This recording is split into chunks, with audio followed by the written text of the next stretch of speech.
Good evening. Good Good evening to evening. Monday night's Facebook Live Creative Musings with Joy and Kelly Bonsall. And Hello. happy Valentine's Day to you, Kelly, and to those of you that are with us live tonight and those that catch us later. Um, so, tonight's topic, in line with Valentine's Day, which has its pros and cons and pains and joys for each of us in different ways. And instead of looking at it perhaps as the traditional concept of, the Valentine, will you be my Valentine? Maybe, will I be my own Valentine? And so we want to start tonight talking about self love first. And so, welcome to you, Kelly. And I'm going to let you kind of open up that conversation with self love first. And Yes. what comes up for you when you hear that or want to talk about that? Yeah. I think that self-love is something that has to be worked on. Just like, okay, so I say that. I was about to say just like every other kind of love, but it's like a relationship kind of love, right? Mhm. Like we are love, and that's just exists and is no matter what. We don't have to work on that. It just is. And we are loved and we will always be loved. But the relationship of self love and our relationship with ourselves, I think, does require a lot of work. And, we were talking, just mentioning before this about like that self care and knowing what self care really is for you. Um, and not withholding from yourself, but not thinking that you're doing self-care when really it's not doing you any favors. Whatever it is, you might be going, well, I'm just going to treat myself to this. Like I find sometimes that I'm like, I'm going to treat myself to this because I deserve it. And then I'm like, can you really afford that? Like that's probably going to stress you out at the end of the month if you spend that right now, or and so I like this back and forth. And so that's like kind of the work of like, what, and there, I think self care is such a deeper, more interesting, rich thing that we don't often think about. It was recently, I was listening to a podcast and I cannot for the life of me think who it was, but there was a conversation about it. And I think that care is like how we care for the other relationships with the people that we love. And you have to put in the energy and you have to tend to it and you have to pay attention to it, and it moves, and it's not going to be the same every day, um and I think maybe even just 5 years ago, like I would not have been like, oh yes, I practice good self-love and I have a loving relationship with myself. It would have I would have said no way, like I can't even say those words. And I wasn't like beating myself up, but like I really couldn't have felt like I love myself. And I'm still working on it, but I can say that now with much more, you know, confidence, and it doesn't make me kind of go, "Oh, I don't know, like that doesn't feel like, I'm speaking truth." But yeah, so that's kind of when you brought it up, and it's complicated. Just again, I think it's kind of interesting. I'm just realizing like it's just like any other relationship. It can be complicated and sometimes it can be just easy peasy, breezy, and all unicorns and rainbows. Yeah. You know, I like that you're saying, the connection to how it is a relationship.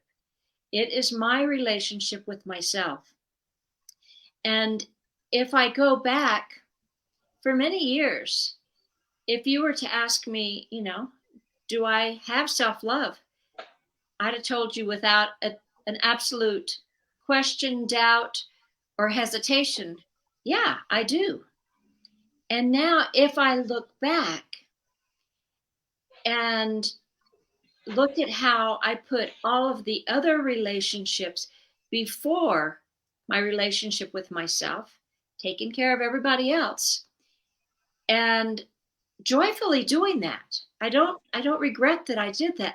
And I also notice, and in talking about that relationship, all relationships, if we want them to be healthy relationships, need nurturing.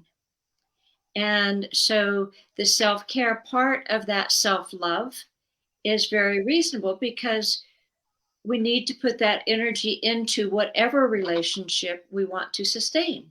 Yeah. And so Yeah. what am I going to do to sustain my relationship with myself? Absolutely. And And I think that's important. yeah, and I think about something that you have said often about like your painting practice or different things. You're like, I need to put it, I need to make a date with myself. I need to put it on my calendar. I need to honor that appointment that I make with myself.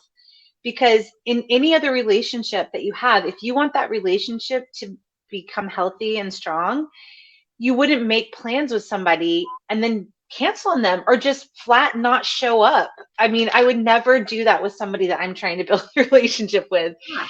And you've said it many times, but we do that to ourselves all the time. I'm gonna paint, I'm gonna do this thing, and then we don't show up. And what is that like internally, like what is that doing for that relationship that we're trying to build with ourselves? I mean, I think I don't, whenever you say it, I think about it, but then it doesn't like occur to me when I'm actually doing that. When I'm not showing up for myself, I don't go, "Oh, I should, but I'm going to cancel this date and I'm going to do this instead."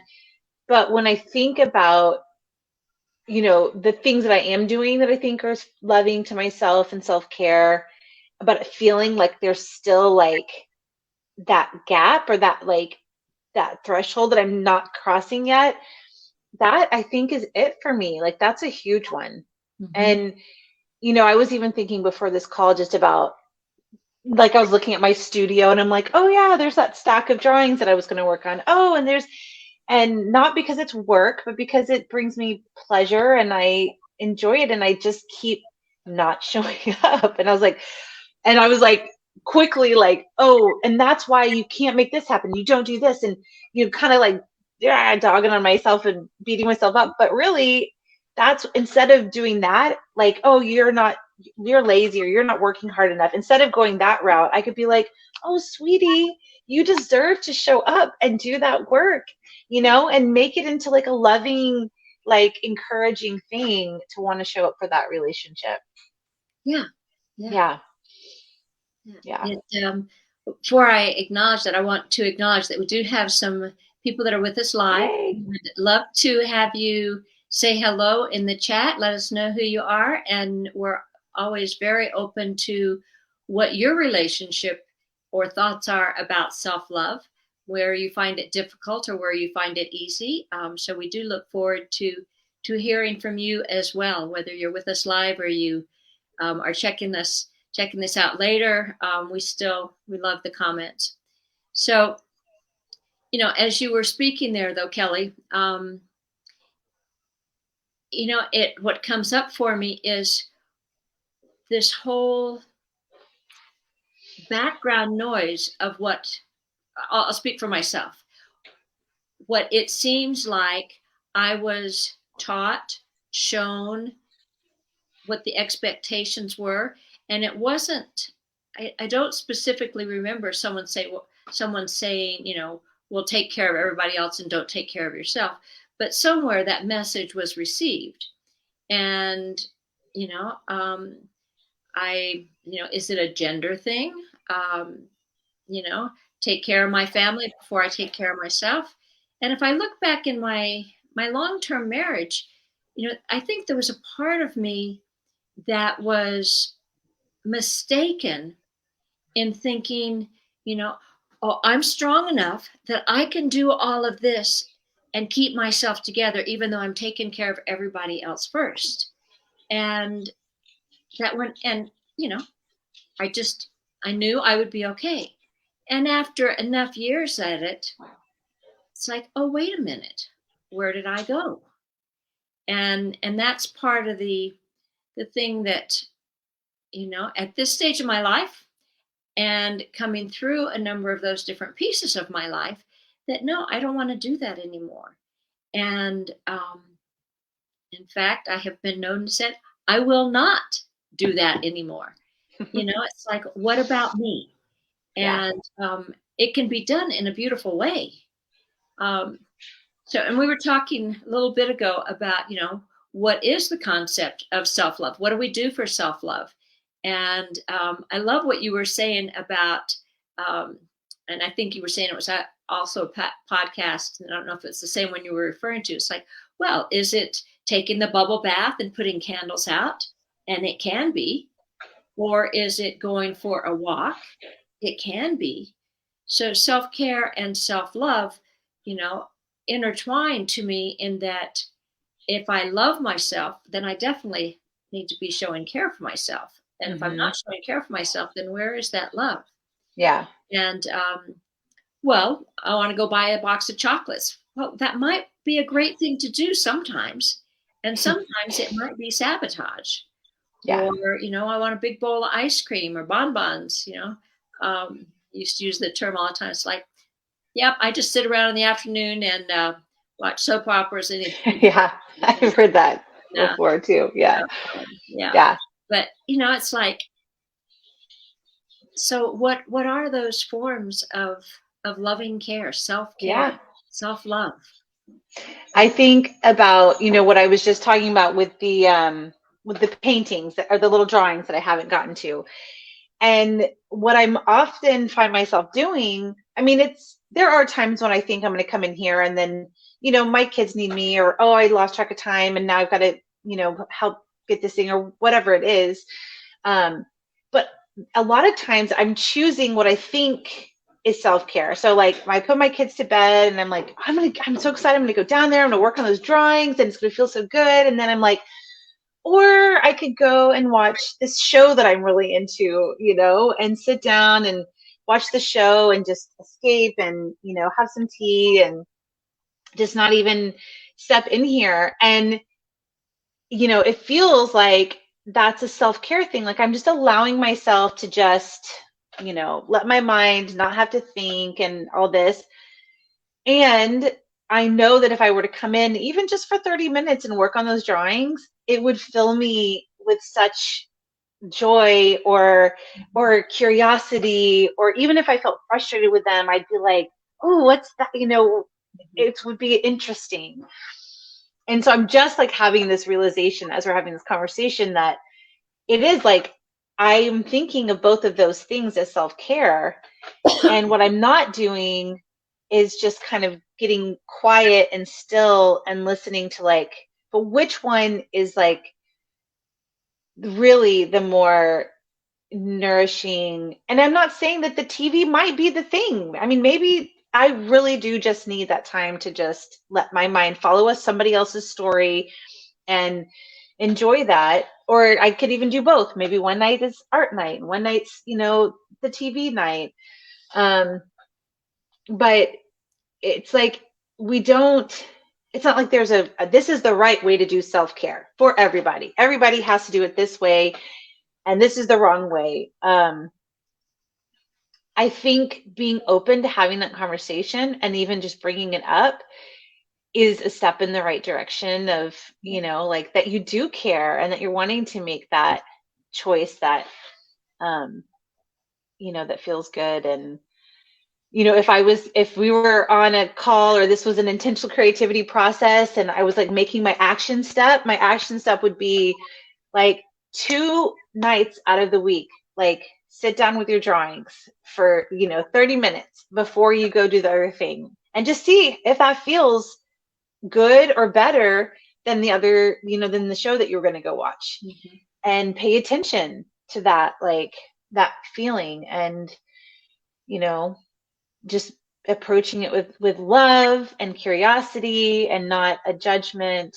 And I think that's maybe a good way for like, do I want this box of chocolates for myself? Like, I would be really a sweet thing. Like, I would really enjoy that. Or, let me really think, how does that feel in my body? Like, we always talk about that alignment. Like, oh, my body's already saying, like, please don't. Don't go buy a whole box. Maybe go buy a piece or a little bar or something, Yeah. Yeah. Yeah.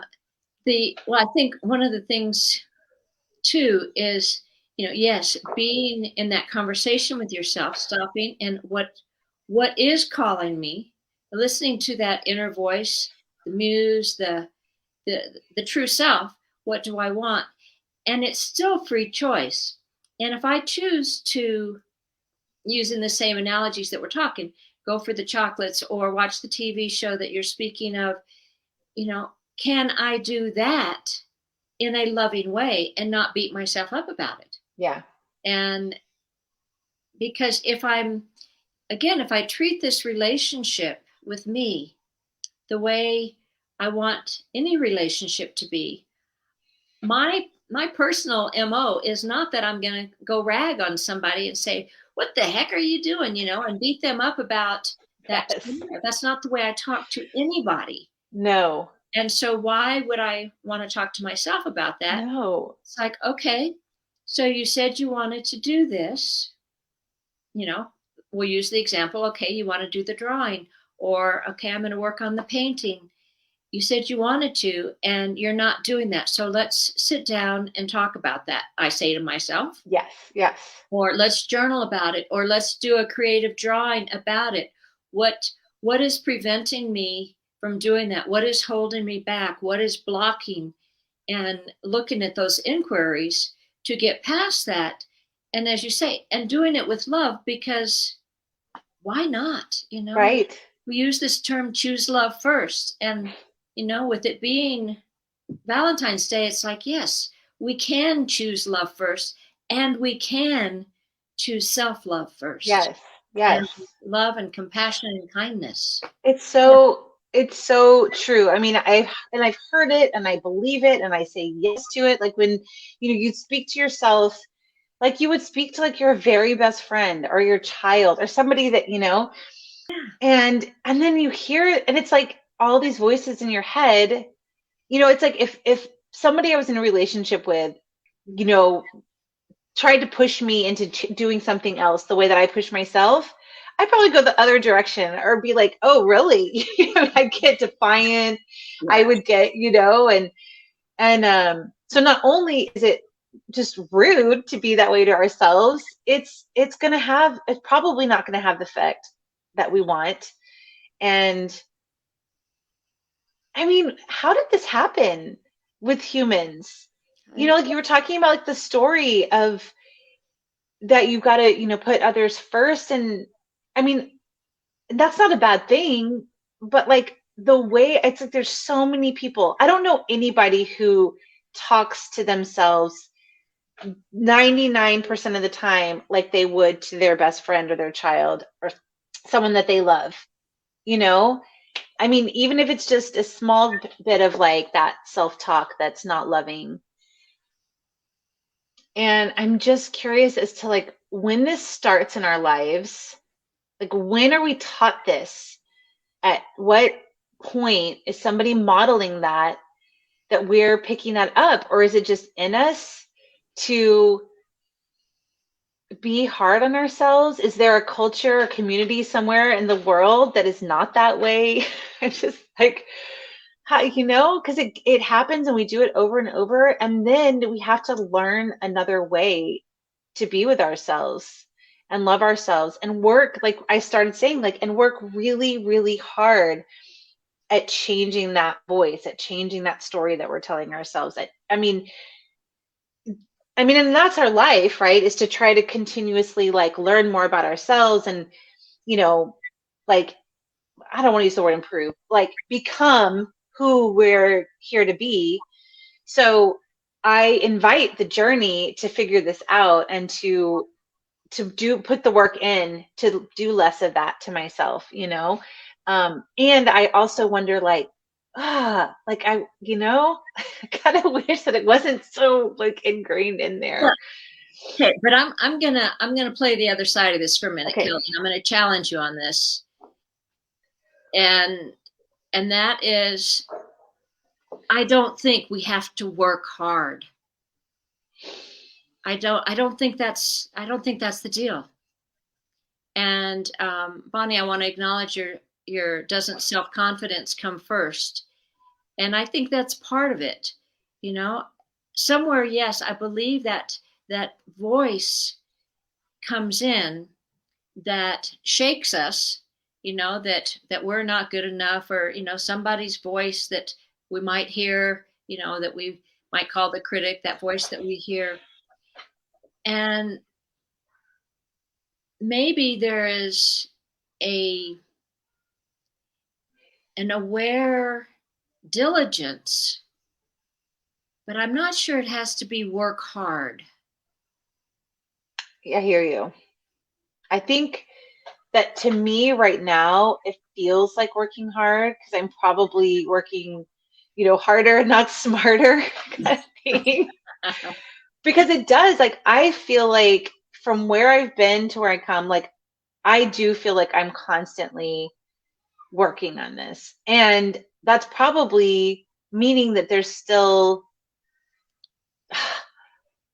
it's like what I'm telling myself is like, that means that there's still more work to do. So I get to a place where it doesn't feel like I'm working hard.